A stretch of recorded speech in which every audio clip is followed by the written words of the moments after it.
La vie te semble compliquée, tu trouves que rien ne bouge en ce moment, c'est normal. Cette nouvelle lune vient te dire que tout va changer. Cette nouvelle lune en Verseau t'indique que le changement est en action. Donc, ne t'impatiente pas, les choses vont bouger. Ne t'inquiète pas, ça c'est sûr, ça va changer. Cette nouvelle lune en Verseau, elle a lieu à 16h01 pour la Réunion, à 13h01 pour la France et la majeure partie des pays d'Europe. Il va y avoir plein d'événements en cascade. Donc 10 minutes après que cette nouvelle lune se soit formée, il va y avoir ce qu'on appelle une éclipse solaire annulaire, c'est-à-dire que on va voir le contour du soleil et à l'intérieur, la lune va se mettre au centre. Cette éclipse sera visible de la Réunion. Donc si tu veux venir la voir, viens me voir ici à la Réunion parce qu'elle ne sera pas visible de la France métropolitaine. Et ensuite, 3 jours après, le 20 février, il y aura l'aspect le plus important de cette année, qui est cette conjonction entre Saturne et Neptune au tout premier degré du Bélier. Donc, qu'est-ce que ça veut dire tout ça ? Cette nouvelle lune en Verseau, c'est déjà un appel à se libérer, un appel au changement, un appel à arrêter tout ce qui dysfonctionne. Et c'est vraiment ce qu'elle souhaite mettre en œuvre. Cette nouvelle lune qui veut se libérer, elle le fait dans des conditions qui ne sont pas forcément favorables à ça. Pourquoi ? Parce que les 2 maîtres du Verseau, c'est-à-dire Saturne et ensuite Uranus, vont être dans des positions assez complexes. Tout d'abord, Uranus se situe actuellement en Taureau et cette opposition que la nouvelle lune va faire à Uranus en Taureau vient nous rappeler justement cette difficulté à ancrer, à vivre pleinement le bonheur du Taureau habituel, puisque le Taureau habituellement, c'est je profite de la vie, je profite de l'argent, je profite de tout ce qui est terrestre.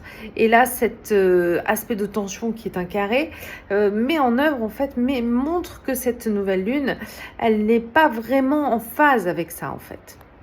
Saturne, quant à lui, il est juste au moment où il va passer en bélier. Et quand il sera en bélier, Saturne est en chute. Donc, il n'est pas non plus dans un endroit où il est favorable pour vivre quelque chose qui est bien pour lui. Donc, les 2 maîtres sont en difficulté par rapport à cette nouvelle lune. Et ça implique que forcément, ça impacte ce renouveau. Par ailleurs, donc 10 minutes après, on a cette éclipse qui se forme. Les anciens pensaient que les éclipses annonçaient des événements majeurs et que l'importance de ce que cela annonçait avait un impact sur les 6 mois qui suivaient. Et au moment où cette éclipse se forme, le seul aspect qu'elle forme, c'est un trigone avec la lune noire en Scorpion. Donc ça veut dire vraiment que son objectif, c'est de lever tous les loups, c'est de montrer tous les secrets, de sortir toutes les poubelles que nous avons.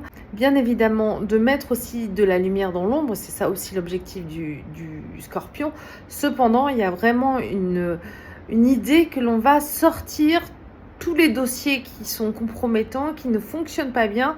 Et évidemment, tout ce qui se passe avec l'affaire Epstein est complètement en lien avec tout ça.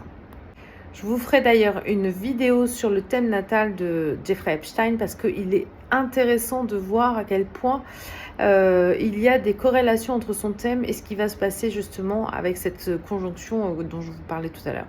La fameuse conjonction Saturne-Neptune en bélier. Et cette conjonction mérite une vidéo entière, donc je vous ferai une vidéo complète. Dernier point, cette nouvelle lune, elle a lieu dans la demeure 26 en astrologie lunaire. La demeure 26, elle est reliée à Jupiter.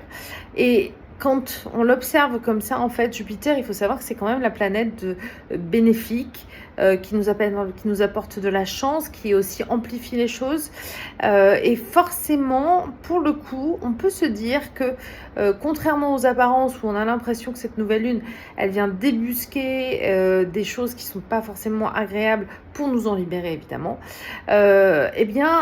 de manière inconsciente, elle dit aussi que cette graine qui se plante a vocation aussi à amener quelque chose de bénéfique, a vocation évidemment à amener quelque chose de meilleur pour la suite. Donc, si on fait cette observation-là, c'est intéressant en fait de le savoir parce que c'est pas forcément l'apparence qu'elle a de prime abord.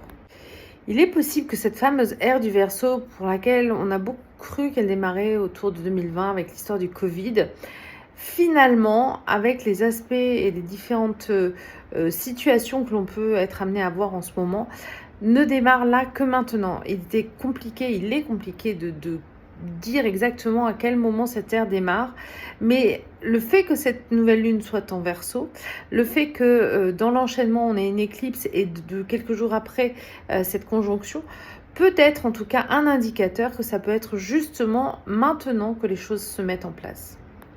Si vous avez aimé cette vidéo, si vous avez envie de découvrir votre thème natal ou encore plus de secrets cachés liés à l'astrologie lunaire, évidemment, je vous invite à rentrer là-dedans, à faire une consultation avec moi en astrologie pour découvrir votre mode d'emploi. Et ça, c'est extraordinaire à connaître.